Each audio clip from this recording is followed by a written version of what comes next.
అలాగే సెప్టెంబర్ నెల 7వ తారీఖు ఆదివారం రోజు రాత్రి 10 గంటలకు సంపూర్ణ చంద్రగ్రహణం ఉంది.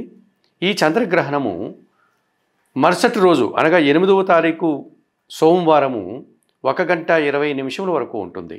7వ తారీఖు రాత్రి 10 గంటల నుంచి తెల్లవారుజాములో 8వ తారీఖు 1 గంట 20 నిమిషాల వరకు ఈ సంపూర్ణ చంద్రగ్రహణం ఉంటుంది.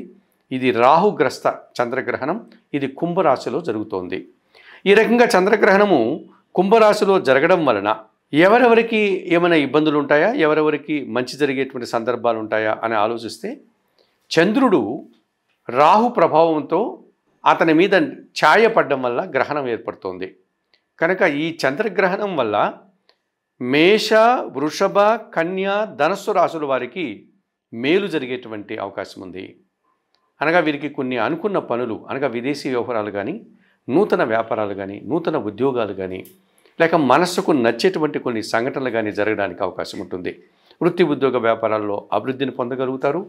అలాగే అనుకున్నటువంటి పనులు కొన్ని వారు ఎటువంటి ఆటంకాలు లేకుండా దిగ్విజయంగా పూర్తి చేసుకోగలుగుతారు.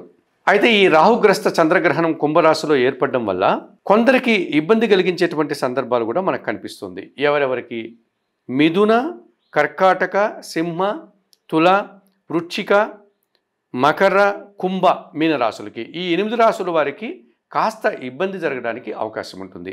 అట్లాని చంద్రగ్రహణం వల్ల ఏదో ఇబ్బందులు వస్తాయని భయపడాల్సినటువంటి అవసరం కూడా లేదు. చంద్రుడికి రాహువు కలయిక అన్నటువంటిది, రాహువు కాస్త అత్యాశతో దురాశతో కలిగి ఉంటాడు కనుక చంద్రుడు మనఃకారకుడు, మనస్సుకు సంబంధించిన వాడు, సున్నితమైనటువంటి వాడు కనుక ఆలోచనలు ఏవీ కలిసి రాకపోవచ్చు. ఈ 8 రాశుల వారికి అనగా చంద్రగ్రహణం ప్రతికూలంగా ఉన్నటువంటి 8 రాశుల వారికి ఏ ఆలోచన కూడా కలిసి రాకపోతుంది. అన్ని రకాలుగా ఆలోచిస్తూ ఒక రకమైన ఆందోళనకు గురయ్యేటువంటి సందర్భాలు కనిపిస్తుంది. అనగా మనసుకు ఒత్తిడి, మనశ్శాంతి లేకుండా ఉండడం, ఇలాంటి సంఘటనలు మాత్రమే జరగడానికి అవకాశం ఉంటుంది. చంద్రగ్రహణం రాత్రి 10 గంటలు కనుక మనం ముందుగానే ఆహారాలన్నీ కూడా తీసుకోవడానికి అవకాశం ఉంటుంది. 10 గంటల తర్వాత మనం ఆహారం తీసుకోవాల్సిన అవసరం లేదు. ఒకవేళ తప్పనిసరి ఎవరైనా వయోవృద్ధులు కానీ, లేకపోతే గర్భస్థ స్త్రీలు కానీ, పసిపిల్లలు కానీ అనారోగ్యంతో ఉండేవాళ్ళు తీసుకోవడానికి ఎటువంటి అభ్యంతరము లేదు. ఇక గ్రహణ సమయంలో అనగా రాత్రి 10 గంటల నుంచి 1 గంట 20 నిమిషాలు ఆ మధ్య కాలంలో లలితా సహస్రనామం వినడం కానీ చదవడం కానీ చేయండి.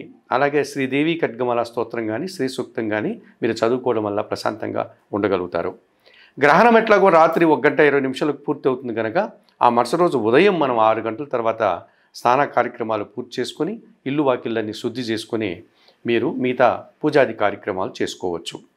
మరి ఆహార పదార్థాలన్నీ చంద్రగ్రహణ సమయంలో ఉన్న వాటిని బయటికి పారబోయాలా అనేటువంటి వారికి రాత్రిపూట మనం వాడేటువంటి ఏవైతే ఉంటాయో ఆహార పదార్థాలు, ఆ బియ్యములు కానీ, పప్పులు కానీ, కాయగూరలు కానీ, పండ్లు, ఇతరత్ర వస్తువులు ఉంటాయో వాటి మీద దర్భపోచలను ఉంచండి. ఉదయం వాటిని తీసివేయండి. ఆ పదార్థాలని యథావిధిగా స్వీకరించండి. వాటిని పడవేయాల్సినటువంటి అవసరం లేదు. ఈ చంద్రగ్రహణ ప్రభావము దర్భపోసల మీద పడడం వల్ల ఆ పదార్థాలు ఏవి కూడా మనకు హాని చేయవు. ఇది చంద్రగ్రహణానికి సంబంధించినటువంటి విషయం.